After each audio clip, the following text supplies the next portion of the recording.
7 января 1997 года состоялись вторые в истории чеченского государства всеобщие, свободные, демократические выборы в высшие органы власти, в ходе которых были избраны президент Асан Масхадов и парламент, председатель Руслан Алихаджиев Чеченской республики Ичкерия.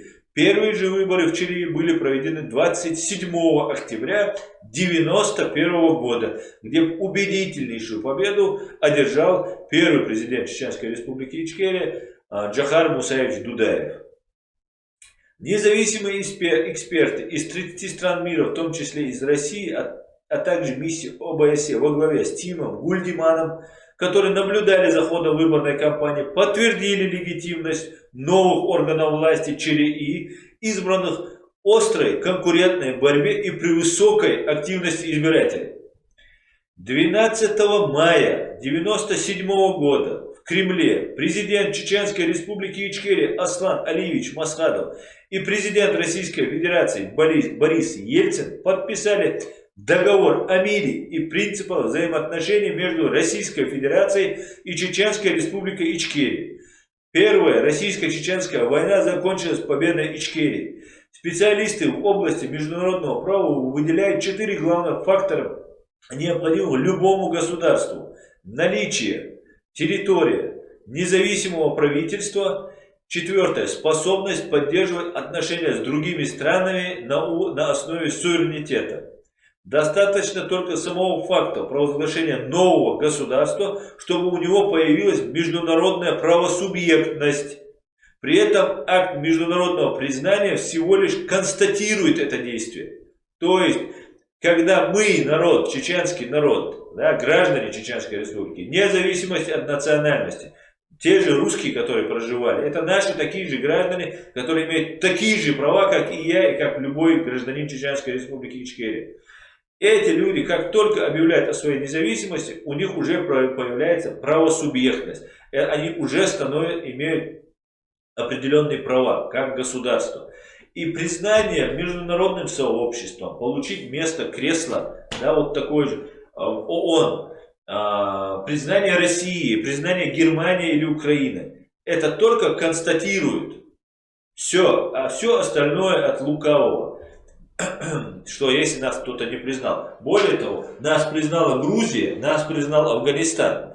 Было, как я ошибочно несколько раз говорил, что нас признал турецкий Кипр. Это не соответствует действительности, потому что я несколько раз это говорил, но была попытка признания, уже было дело шло к признанию, но до конца не получилось закончить этот момент. Но это не имеет значения. Нас признает обязательно турецкий Кипр, и мы признаем турецкий Кипр. Точно так же можно сказать, Россия не является государством, потому что мы его не признали. Россия по такому же закону, как и мы, действовала в тот период времени, и также мы не признаны. Поэтому пойдем дальше, не будем отвлекаться. Ну, давайте зададимся логике, вспомним историю, да. Ну как же Чеченская республика попала в Конституцию Российской Федерации? Так вот, в поспешную Ельцинскую конституцию, утвержденную 12 декабря 1993 года методом опроса граждан субъектов Российской Федерации, были априори внесено, что Чеченская республика является частью Российской Федерации. То есть без нашего ведома просто провели вот этот социологический опрос и нас включили в состав России. Таким же успехом можно было включить Аляску, таким же успехом можно было включить, например, Восточную Германию. Почему же нет? На всякий случай пусть будет.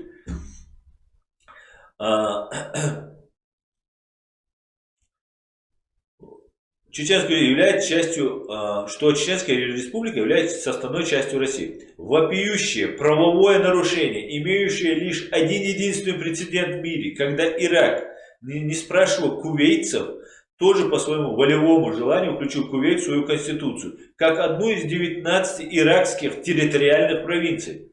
Тогда, когда 2 августа 1990 года, используя этот предлог под лозунгом восстановления конституционного порядка, интересная аналогия, не правда ли?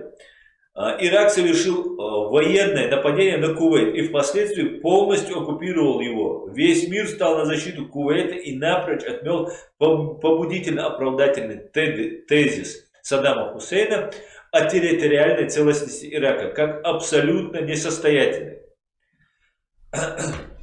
Вот, в принципе, какая ситуация была на тот период времени. Что стало с Саддамом Хусейном, мы все прекрасно помним.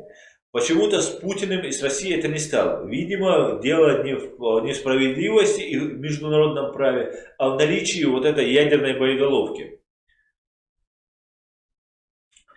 Просто по тезисам быстро повторю и все.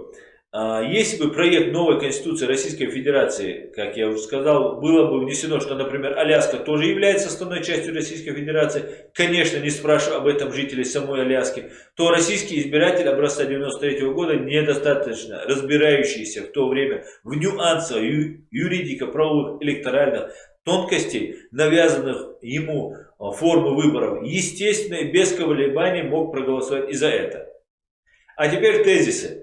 Чеченская республика в общероссийском референдуме в утверждении Конституции Российской Федерации 1993 года, утверждение Конституции Российской Федерации, Чеченская республика не участвовала. Чеченская республика в выборах российского парламента 12 декабря 1993 года не участвовала. Чеченская республика не делегировала своих представителей в высшие органы власти России. Ни в Государственную Думу, ни в Совет Федерации чеченцы своих людей не отправляли. И Россия от них не требовала. Да, независимое государство. Зачем должно чужое государство отправлять? Чеченская республика не принимала участия в приватизации и имущества РСФСР. То есть вместе нажитое нами имущество, моими отцами, дедами, вашими всеми отцами, дедами, оно нас обошло стороной. Мы ничего не получили. Ходорковский, Абрамович и другие КГБшники, генералы разные, ФСБ и КГБ, они захватили все. Мы в этом не участвовали. Нет, наверное, нужды говорить о том, что легитимная целостность любого государственного образования, состоящего из субъектов, должна подтверждаться воссоединительным документальным подтверждением от каждого из субъектов образования. К досаде российской стороны за последние 300-400 лет военного покорения Чечни никто не удосужился уделить внимание этим необходимым формальностям. Ни Романовы, ни Генсековы. Таким образом, чтобы предъявить своим гражданам или мировому сообществу у официальной Москвы на 11 декабря 1994 года не было ни одного оправдательного документа, подтверждающего от имени чеченского народа и свидетельствующий о том, что Чеченская республика входит в состав России или является ее составной частью.